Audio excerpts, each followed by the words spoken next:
Everyone, staff ready? Yes, we are, Chair. Okay. Ms. Huerta, we're good? Yes, sir, we are. Okay. Okay. Today's March 15th, 2021. The time is now 1:33 p.m., and I'll call this meeting to order. First thing on the agenda is roll call. Ms. Huerta? President Scott Harris, Present. Robert Themis, Diana Summers, Here. Leah Oliveri, Lee Trujillo is absent, John Voss? No, I'm here. Oh, you're here, okay. Yep.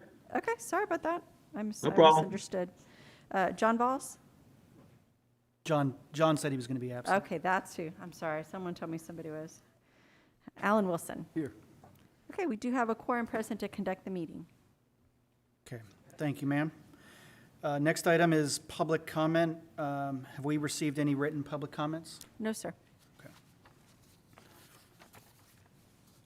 Item D is our minutes from our meeting on January 11th. Motion to approve. Okay. I have a motion from Lee and a second from Robert. Any discussion? Okay, hearing no discussion, all in favor for approval of the minutes, say aye. Aye. Any opposed? Aye. Any opposed, say no. Okay, the motion carries. Next item on our agenda is our financial report. Ms. Hubert. Good afternoon. Heather Hurlbert, Director of Finance. So we'll start out the financial report with a summary on our Seawall Fund. So we began the fiscal year with a balance of almost $45 million. Next slide, please. There we go. We have revenues year-to-date of $2.6 million, and that's primarily sales tax collections and investment income. We have expenditures year-to-date of $5 million, and those are the transfers to the CIP fund, and our ending fund balance of $42 million. Next slide, please. Then looking to the Arena Fund, we had a beginning fund balance of $16.5 million. Revenues year-to-date of almost $2.6 million, which again is primarily sales tax and investment revenue. We have expenditures year-to-date of $2.2 million, and those are primarily the transfers to the Visitor Facility Fund, which leaves us an ending fund balance as of January 31st of almost $16.9, almost $17 million. Next slide, please.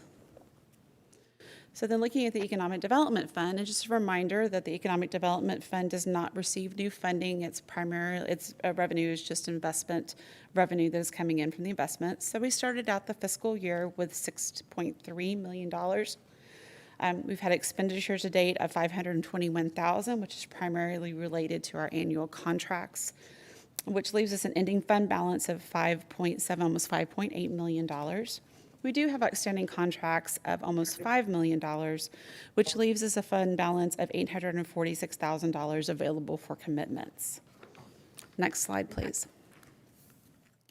So to review the commitments that we do have affordable housing commitments related to different affordable housing projects of almost $700,000. Next slide, please. We have major business initiatives of a little over $3 million that are being paid out over the next 3 years. Next slide, please. Then we have our small business projects, which a lot of these are annual contracts that we have for different programs. And we have commitments about $665,000 for 2021. And then we did have some carryover due to the way that the contracts run of about $200,000 from fiscal year 2020. Next slide, please. And we have been very fortunate. Our sales tax revenues have been performing well, and we actually are about almost $377,000 above what was budgeted for sales tax for the year, which we're very fortunate in the way that this economy is going right now. So that does conclude my presentation. I am available for any questions. Thank you, ma'am. Do we have any questions from the board at this time? Lee or Diana? Okay. Hearing none. Okay. Thank you. Thank you. Item F on the agenda is our closed session. We don't have any items there. We don't have any regular agenda items or items for approval today.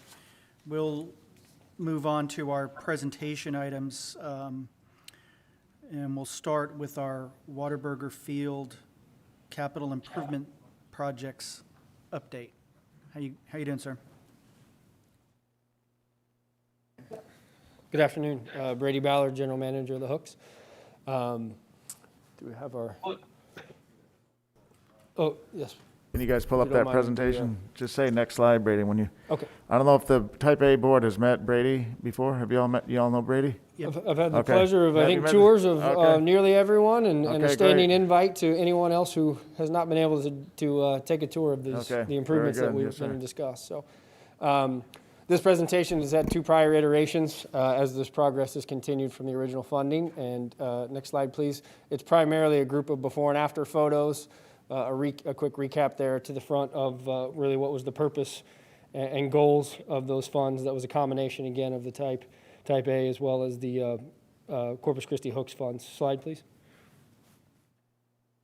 Part of it was the structural integrity elements. Again, much of this was finished upon the second iteration. So steel railings throughout, obviously the weather and wear and salty air damage that the facility has gone through since 2004.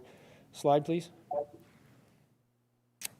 Safety and security netting. Again, this was finished, I believe, as of midsummer. So the extended safety protocol that all venues of our type have, where we've extended the netting down further to the ends of our seating bowl. The nice part is it was in the upgrade. It's a high-level knotless, so the visual obstruction is actually less than what was there before, despite there being more square footage of the netting. Slide, please. A variety of landscape and berm elements just due to the years of erosion and different things. So those pictures look prettier than they do immediately after the freeze that we just had. Slide, please. Suite level refurbishment. All suites saw upgrades to the flooring, the paints, the baseboards, the ceilings, furniture package as well. Every element was original prior to this, and so all 18 suites have been upgraded and in much better condition to handle the type of events and type of groups that we have in there. Slide, please. The outdoor video wall, again, the prior picture that you don't see was a series of antiquated rotating signs as well as some additional padding spacing. That all has been upgraded now to a continuous video wall. You see the right center field portion. There is also a smaller 67-foot portion in left field. Really facility enhancements, a wow factor to all fans, events that we're able to host and do. Again, because of the antiquated stuff that was there, just the upkeep of what those Tri-Visions were previously had become extremely difficult and more costly from year to year. So this will be a big point, again, to the fan experience, how we're able to execute different events. And we had them on during the tours, and I think everybody got a nice up-close personal view of those as well. Slide, please. Batting cages, we were able to enclose those, condition them, new lighting, new elements to the interior, including turf and screens and such.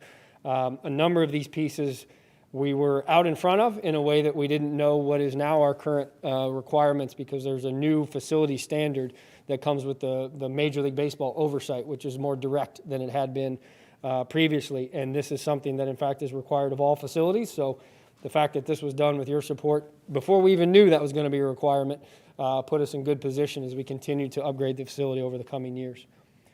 Slide, please.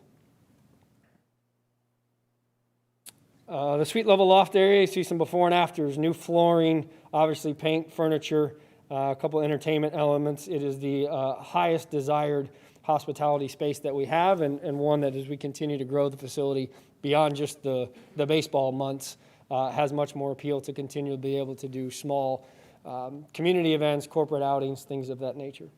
And again, just a whole nother level. That front, that corner of the facility is the first to bear rain and wind and salt as well. So it was in an area of needed upgrade. Slide, please.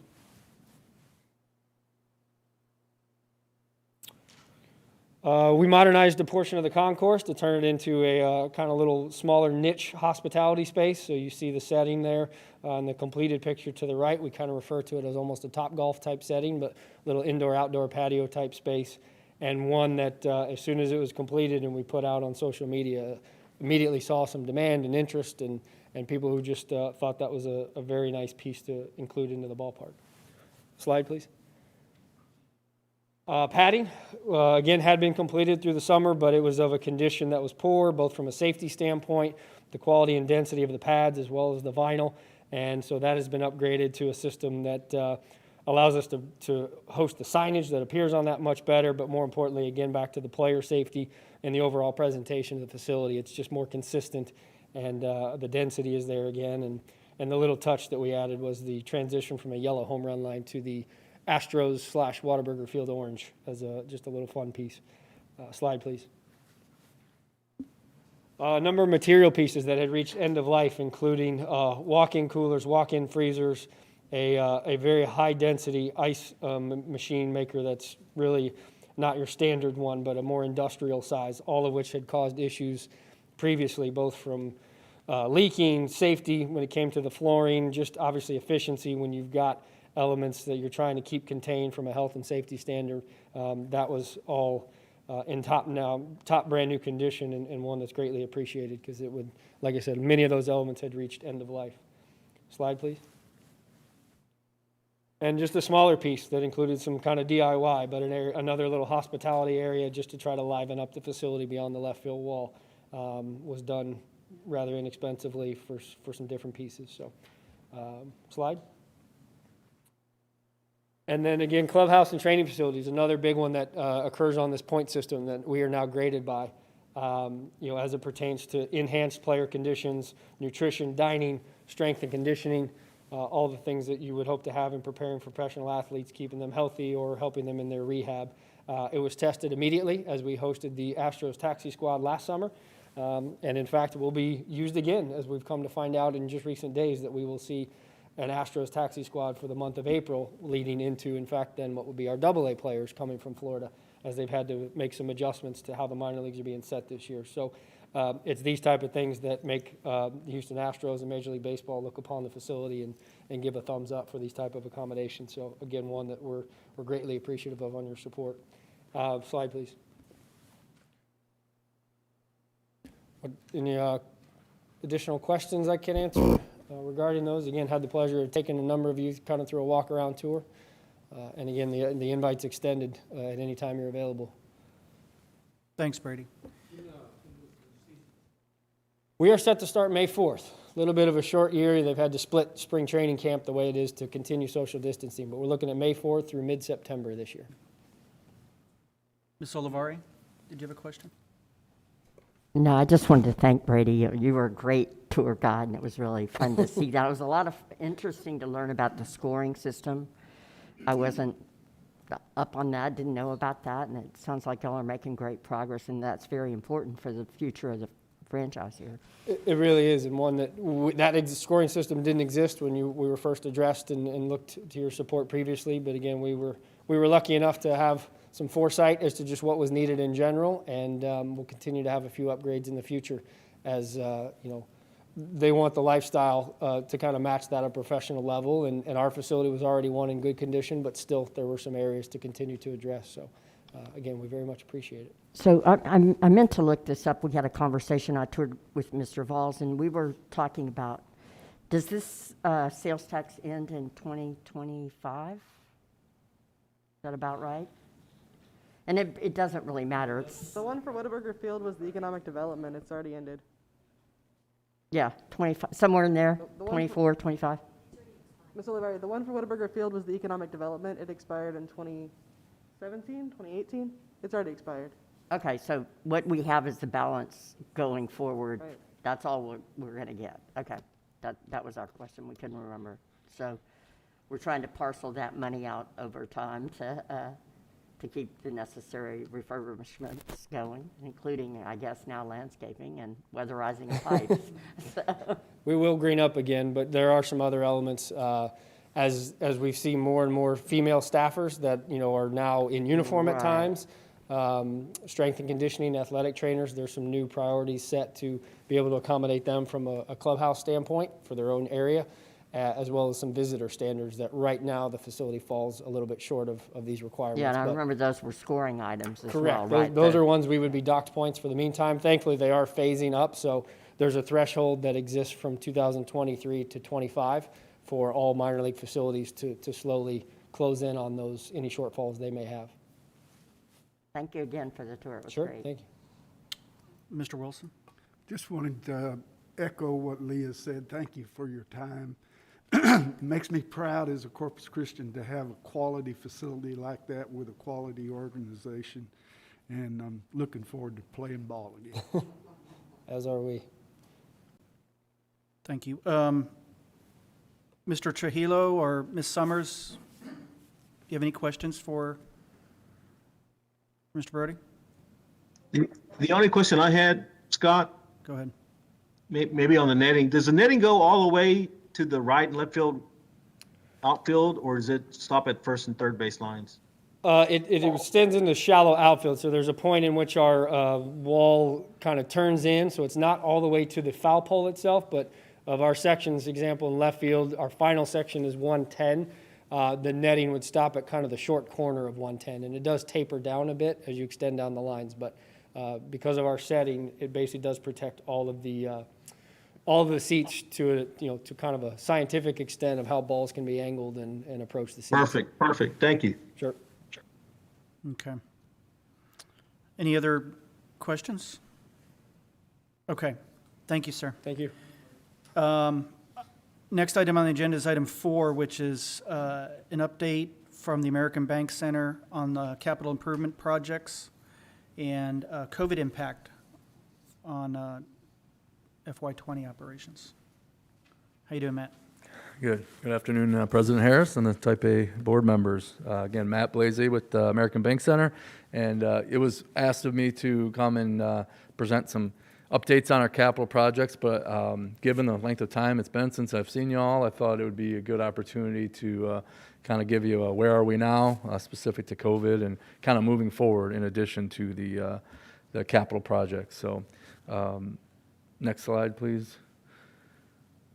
So just a quick recap on 2020 in review, and that's we were on track to have actually our best year, in probably the last decade financially, but got shut down about 6 months into it. So, but we ended up about 50% of where we thought we'd be, or just under that. So, kind of hit us hard as far as no revenues coming in. But so anyway, next slide. As far as navigating through the pandemic, what ASM Global wanted to do is take a strategic approach, balancing the fiscal responsibility of running the facility for the city of Corpus Christi, combining that with trying to maintain employees from a long-term success, to ensure long-term success. So we did ultimately, since a year ago, we started off at 46 full-time employees and have done 4 phases of either layoffs or furloughs. And so now, at the end of the year, end of 20, we're down to 20 full-time employees. So what started off at 46 is now down to 20. And through 2020, every one of the employees of the 20 were on some level of furlough. So the most common was about a 50% furlough schedule. And then we just did everything we could within our control as far as finding ways to reduce our indirect expenses, the biggest things being the salaries and benefits and utilities. And then move forward with capital projects that we considered to be essential, but definitely scaled back on some items that we were planning on doing, just with the unknown of where the dollars were going to be for the next year or so with the sales tax, which has obviously been very positive since then, but definitely want to take a fiscally responsible approach as far as how we were spending capital dollars. So next slide, please. So here are a couple of the bigger capital projects that we did. The biggest one would be, that was completed, was we took the video off the end wall and moved it to what you call a center hung video board. So we got that up in time for the Texas A&M Corpus Christi basketball season and really added a nice element to the events. You can also see a portion on the after picture, the ribbon board across the lower bowl or on the upper bowl, excuse me, brand new state-of-the-art technology tied to that as well. So really bringing out the similar to what Brady was mentioning. So had some old equipment, and not only were able to eliminate some costs associated with repairs, it more importantly created a better live experience for our patrons. So next slide, please. Painting around the building, if you had walked through the facility, the color selection early on, I think, was a little extreme. It was that real bright kind of green. We softened the tone while maintaining a coastal feel to it, as well as these pictures really don't do it justice on the right. The back wall on the behind the stage and the kind of back of house area was the cement slab. It was in need of some cleaning, and what we ended up doing was painting all of that black. Back where the old video was. So we removed the overhang as well as did a power wash and black paint of that area. So really cleaned up how that presents itself inside the arena bowl. Next slide, please. Big things as far as our security enhancements. We went to across the facility keyless entry badge, eliminating the keys, as well as with just the impact of COVID and something we were looking at doing anyway. Utilize some of our building upgrade dollars to go away from the touch sink to to a touchless faucet scenario, minimizing touch points. So both those projects have been completed. We do have some more keyless entry stuff. We focused on the key areas, exterior and key doors last year, and focused on it some more for next year. So next slide, please. This was a big project. This is one that was a 2-year commitment that was complete renovation of our locker rooms, adding some dressing rooms for our main tenants, the Islander basketball, as well as Corpus Christi Ice Rays, as well as providing much better amenities, enhanced amenities for touring shows when they come in. So we started in September, October of 20. That's me there with the first hit to the walls. I hit it, I didn't miss, so that was good. And then that just shows how everything had been cleared out. But they were long and narrow, small rooms that we've opened all of that up and starting to build back now. So next slide, please. And then just utilizing the facility any way we could to give back to the community. We didn't have events in our normal manner, so we did what we could to support the city of Corpus Christi and the community. Biggest things being Coastal Bend food bank distribution, as well as opening our doors for early voting and on the election day. So something that could utilize the space in a time where social distancing was such a focus. So it was great to play a role in that in 2020. Next slide, please. This isn't so much, on the arena side, but it's something that was coming up with a new normal as far as finding ways to do events. So we utilized the Water Garden, which we tried to branding it as Water Garden Park and doing shows out there. So the overhead shot on the right was a pod concept. So there was chairs in each one of those 8x8 pods, and did 5. We ended up doing 5 concerts out there. One of them was a smaller scale, but had really good success on utilizing the space. It's something that we saw as tremendous potential at least I did when I first got here. It's a beautiful view, lays itself out very well for events. So we were able to get this established in 2020 with long-term objective to continue with this space. But definitely it was a way to keep people coming to the American Bank Center, keeping our name out there, but also is keeping our employees working, which it was on a furlough. So anything we could do to get our employees going again was something that we considered a win in itself. So next slide, we can skip. This was a news story on Chris 6 that I guess we had some technical difficulties, but it just ties that back. It was, is it working now? Oh. There we go. I wanted to show this real quick. Go ahead. Is it working? I don't know. I was told it wasn't, but we can just skip over it. It's fine. Next slide, please. And as Trivier Gonzalez explains, this in-person show has a very different twist, and it's doing more than just keeping people entertained. event venues are definitely adapting to the times and coming up with different concepts. Just a month ago, the water garden was empty and open. Now it's filled with numerous pod systems for social distancing. Tonight will be the American Bank Center's third outdoor show. General Manager Matt Blasey says the amount of interest is a sign people still want live entertainment.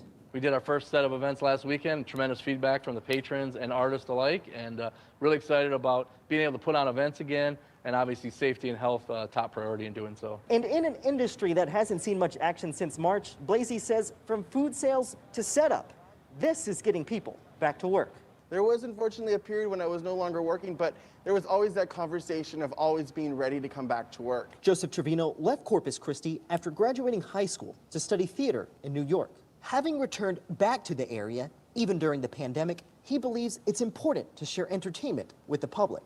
And to really be a part of the team that is managing and trying to bring shows to the community, back to the community post-COVID is important. And it really hits close to home. On top of giving people new entertainment, Blasey says the job opportunities are just as important. In addition to providing event options for the Coastal Bend, a big part of this too is getting our employees back to working. It's been very difficult, like it is a lot of other places. And Blasey believes outdoor events like this may just be the new normal for some time. Trevier Gonzalez, Chris 6 News. Thank you. So that's just a quick news story just to kind of summarize all that we're dealing with and trying to get creative to continue to do events and keep our folks going, especially in 2020. Just looking to 2021, it's still large gathering events, a lot of optimism right now with the state opening up again and vaccinations, but we're still really not going to see our normal business or larger scale events come back probably at the earliest to late 21, probably more into 22. So, and then staffing reductions, everything that we did where we laid off all those employees, it's going to result in about $1 million savings in operating expense for the year in 21. And we're, as far as, yeah, so next slide, please. So I'm trying to jump through. I know it's taken. So at late in 20, we looked at how are we going to, what are we going to do to kind of get ahead of this? And my thing was we really needed to start bringing our employees back, the remaining 20 back to 100%. So we put a proposal together for review and able to support really focusing on ways to make the facility a better place to attend events, host events, and for our employees. So this is a very detailed these discussion points, but just going to glance over it right now with consideration of time. But we put together a very detailed strategic implementation with focusing on improving the culture, the communication, and professional development of our employees, as well as we're really trying to develop more in-house events, going back to the water garden space, more community-minded events that we're going to roll out the back half of 21 and beyond, just more outdoor community festival, enhancing our coastal Christmas event, things like that, really trying to take this downtime to get our staff developing these concepts further. And then at the bottom there, just making sure that the upcoming capital projects that we consider essential, again, we're only spending on essential projects at this time, and making sure that we get these done as efficiently as possible, and continue to make the facility better while we can. Next slide, please. So this is updates to the locker room projects. The phase 1, we had to do it in 2 different phases to make sure the operation could continue to go with events and being able to provide the appropriate space for it. For example, basketball games, making sure we had locker rooms for them. So 2 phases. The first phase will be done, we're targeting May go into early June. And then phase 2 will pick up immediately following that. And we're really hoping by the start of next hockey and basketball season, the complete locker rooms will be done. If not, we may go into get it done by the end of the calendar year.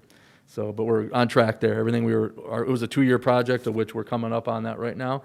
And everything's on track for that and looking really nice right now. Next slide, please. And then the enhancing of our suite level, we're extending it out, getting rid of that outdoor kind of underutilized space, creating a premium experience there, as well as that club lounge, that corner bar. we're going to convert that into, basically update that and enhance that for our clients too. So final drawings are being done right now, and we are looking at breaking ground on that right after Buck Days. So mid to late May is when we're targeting to start with that project, and hoping to have that complete by the end of the fiscal year, if not early into next fiscal year. But those drawings are looking really nice, and it's going to be a tremendous improvement to the facility. Next slide. And then just more continuing of our community outreach. We're continuing to open our doors for various things. Biggest thing right now is vaccination site for both the city of Corpus Christi and Driscoll Hospital. And our employees are actively involved with helping out any way we can there. And I think we're at about 40, almost 50,000 by the end of this week in vaccinations in our time that we've been able to host. So that's very encouraging to give back to the community in that way. Next slide. And then just lastly, I kind of touched on already, but we're looking at the end of the year to start getting the larger gathering events. We are, as much as possible, trying to maintain the social distancing approach for our events inside the facility, even though we have the ability to go at 100%. Buck Days is a good example. In partnership and cooperation with the Buck Days organization, we collectively thought in the best interest of the community and safety and health of the patrons and employees and everyone involved, let's maintain a socially distanced type setup for indoors for May, with the hope that the more we can do now, the long-term coming back is that. So we're continuing to assess that as the numbers come out and as we get closer to the events, but really trying to take that approach for the time being. So next slide, I think that's it. So sorry I ran a little longer than anticipated, but I can get talking. Anyway, at this time, I'll open up for any questions or comments that you may have. Thank you, sir. Questions from the board? Oh, Leah, go ahead. See. You don't need to go into detail, and thank you for being so agile and looking for ways, but what about movies? I'll say that, and I'm sure you thought of that. But how's your technology? I mean, I see this need now for some large venue meeting combination in person, but some present. And I see people kind of struggling with places that they can find where the technology can support it. Are y'all looking at that at all? That's a great question. And yes, that's the one thing that I'm actually, like I said, probably the biggest slide on that was the strategic planning. But yes, we are assessing right now ideas and concepts for, they're calling them hybrid meetings and hybrid meetings. And I've been calling, I probably talked to 4 or 5 other ASM Global facilities in a variety of different, like about 10 different things we're discussing. And one of them is that the challenge with that is the investment relative to, the short-term potential. So we are coming up with ideas. It's just a matter of how much from a commitment, from a capital improvement do we want to do for that versus outsourcing it when it's needed and passing it on to the client. But definitely looking into I it. can see a need even within the community, not just for out-of-town meetings, but just people struggling where, they have a conference room, but it's not really big enough to do or they don't have the technology. Right. So anyway, that's. Yep, we were looking at more on the larger scale, but it would tie in hand. So, right. And I'm sorry, you had a question prior or a comment prior to that? Oh, movies. Yeah. So movies. that ties back. I was just thinking this summer down there. Yep. I mean, I know we do. I guess we're still doing the movies in Cole Park, which will be great. But there'll be construction, I guess, this year. So that looks like a great venue for that. Yeah, that ties back into our community events. We are talking about that, but also. Just there's so many options for that space, and whether it's a $10 per family kind of thing, or just something that's more community. We've always been more on the big ticket touring shows and trying to do more of those type of things, but just balancing it with all the other events we're doing. Normally we have 450 events, but yes, we are meeting weekly on new event concepts and developing ideas, and movies are on that list. So we've got probably about 6 or 7 I think are pretty exciting that we're hoping to develop here. We've struggled for a long time with the water garden, so maybe the pandemic will give us some new ideas about how to use the space. Definitely. Thank you. Mr. Trujillo or Ms. Summers, do you have any questions for Mr. Blasey? Okay. Hearing none, thank you. Thank you. Item 5 is our quarterly update from the Corpus Christi EDC. Mr. Culbertson. Good afternoon. Mike Culbertson from your Corpus Christi Economic Development. I know you've been waiting on that. Next slide, please. This is the one for the ending the fourth quarter of 2020. Wow, that was a long time ago. Let's just get right through it. There's some questions on the process technology, and of course, we've been doing the process technology for a while. Remember, we had the first one was the glycol, and then the next one goes into some other stuff. Basically, everything is on site. They're going to do a FAT, final acceptance test.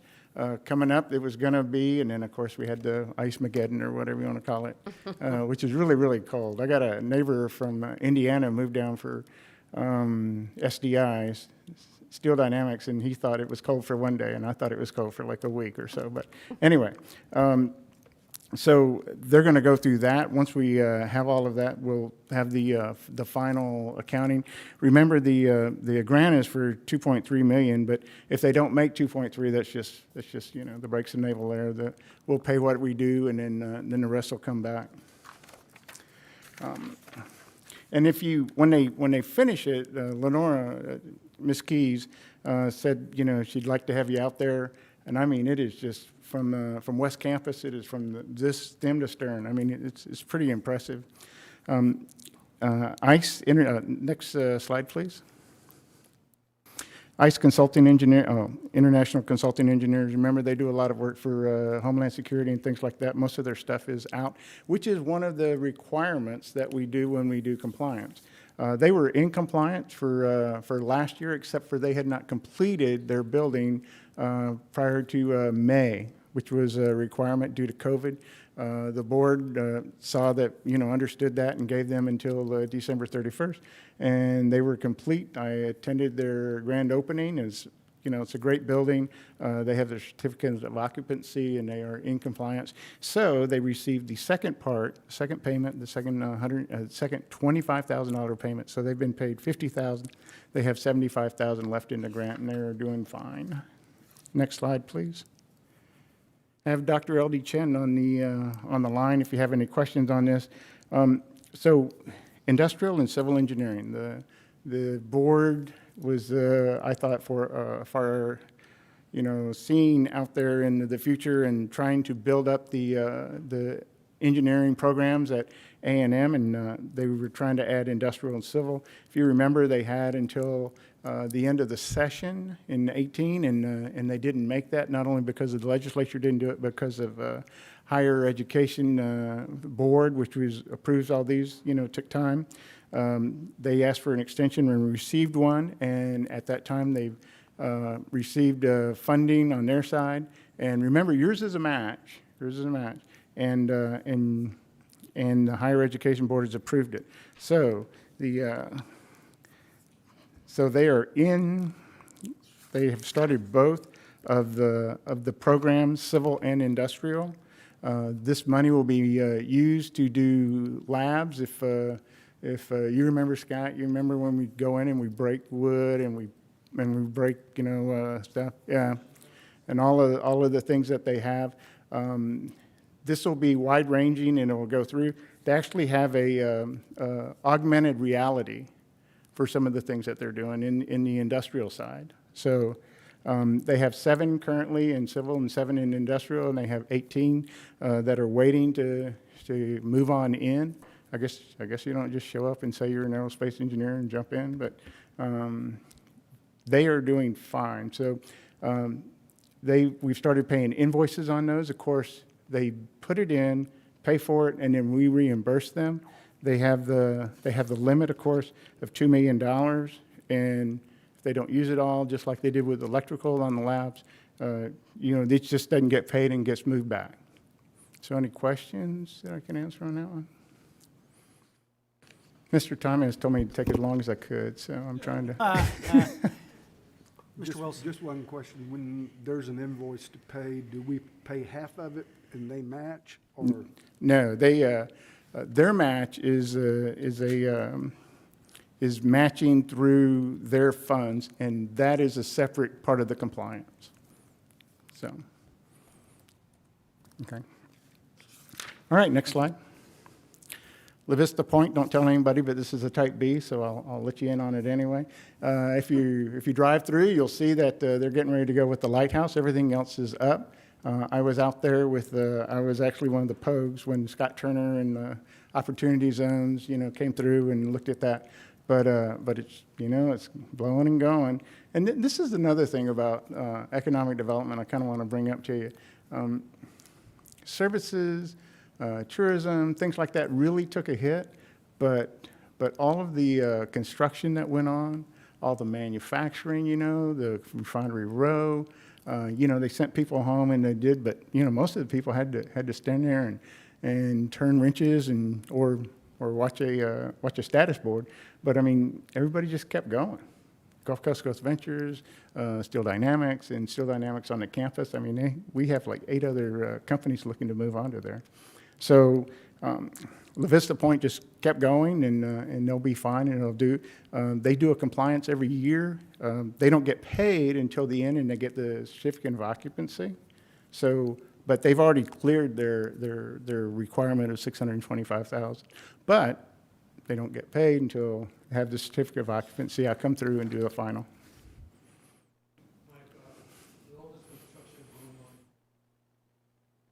Can you turn your mic on, Mr. Temes? Thank you. Is it going to affect the entrance to that area right there? No, because it lands before then. It lands, right at the beach. And so it'll be just the normal, you land and then you go around, or you'll still have that exit coming from the north side, so they're not affected. Yeah. Okay. I've been watching, as I'm driving, because I live over there by Portland, and they seem to be building 8 lanes on both sides, so I don't know how they're going to land that, because they obviously have to. Before coming, they were looking at an entrance of coming in from the south and going under the bridge. Right, they still have that. Yes, sir. Unless it's high tide. All right, next slide, please. Okay, we're going to talk about the small business assistance programs, which is part of the ballot language, part of the reasons this Type A was done. And Service Corps of Retired Executives, I mean, they just keep going. They pivoted quickly. They kept moving. They're servicing the clients. They used almost all of their grant, like $51, $551. And of course, that goes back into the general fund. Next slide. No, one more, I'm sorry. Okay, so the interns, we'll talk about the internships really quick. We obviously had a poor showing in the second half. They've made a move to get out there.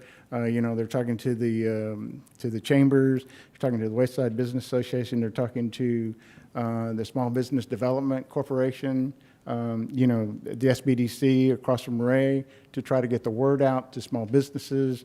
SCORE pushes it out every time that they have a meeting. PTAC, CRC, all of them are coming together to do that. They expect higher. Remember, for Del Mar, they only use 32,000, so they have 117 that'll be coming back to you.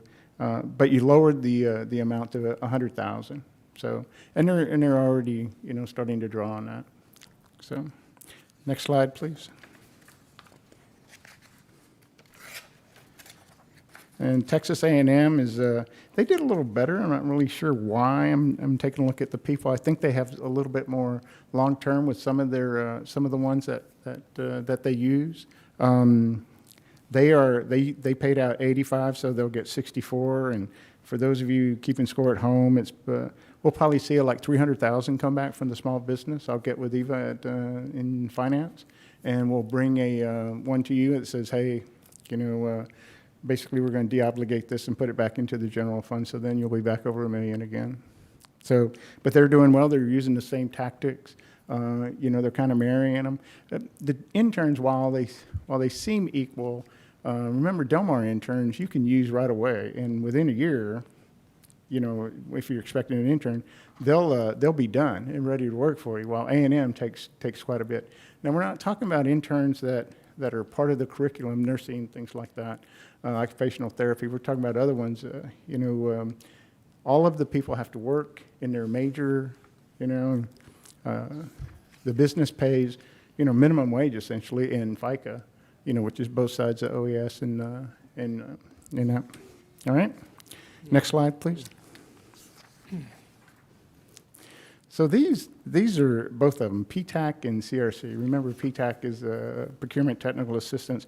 They have been doing well. They've been going through, they have, like 234 clients. They've been working through this. And then CRC is the same way. CRC, which is important, the council, in particular, Rudy Garza Jr. asked for it.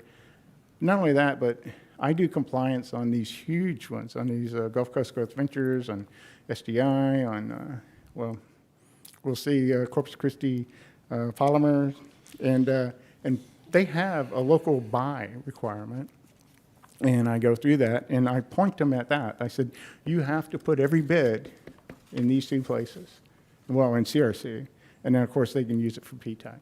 But that is one of the ways that the EDC can help you, because, I'm doing compliance on the other side. Next slide, please. So CRC, you can see they have about 14,000 remaining that'll be coming back to you. And just really quick on the bids and performances, they actually have more and more people working through that. And the good thing about it is, if you don't know where to start, just go there, and they'll take you through the whole thing, help you, because unlike PTAC, where it's government and you have to qualify, people don't think that you do, but in industry, there's still qualifications you have to do. You can't, I don't know if you remember, but when a lot of the big ones open, there is one that says if you're not going to be on site, that's a really easy one. And if you're going to be on site, that's a really long one, because you have to have bonds. You may have to have bonds. You have to have insurance, OSHA requirements like that. Next slide, please.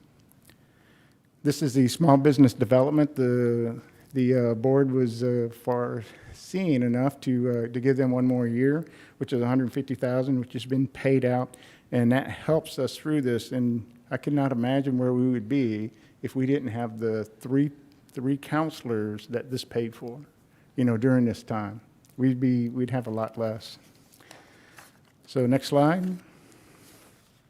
If you have any questions, so you'll see, you won't see me again. You'll probably see Miss Heather, and she'll, we're talking about the 320-ish that'll come back to you as part of the thing, and we'll go forward.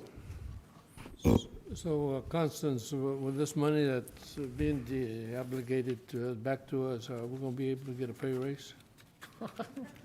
We'll double what you're making right now. Okay. Any questions for Mr. Culbertson? Okay. Any questions from our virtual board members? No questions. All right. Thank you very Thank you, much. Mike. Thank you. Okay. Last couple of items on the agenda, routine, executive director comments. We don't have any comments today. Okay. And future agenda items. Do we have any future agenda? What are we going to talk about in April? Are we going to?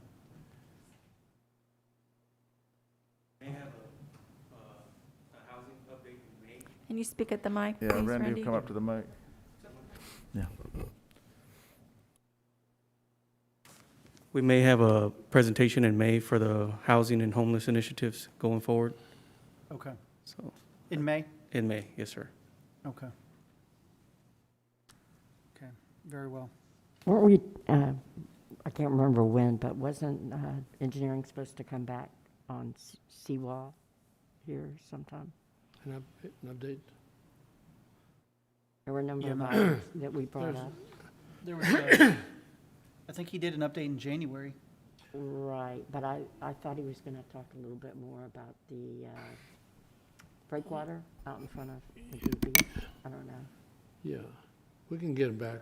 next I month. may be and, wrong about that, but I thought that was Yeah. something to be discussed, that Yeah. they were going to be taken, it may not be right away, but, Well, he was going to bring us an update on the water garden. And the water garden, And that, wasn't Yeah. new Yeah, we can do something splash in water there. we were supposed to be strategizing. Yeah. on what April or to do with May. the water garden.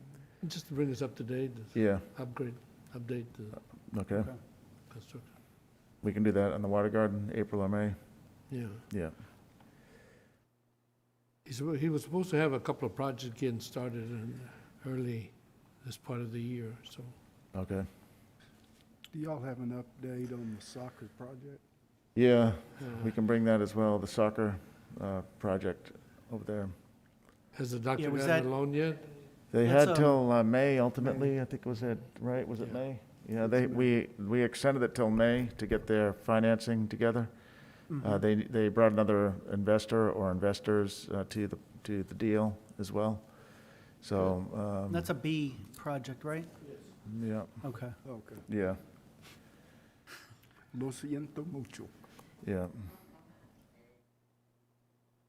Okay. Anything else from the board before we adjourn? Okay. The time's now 2:24. We'll call this meeting to adjournment.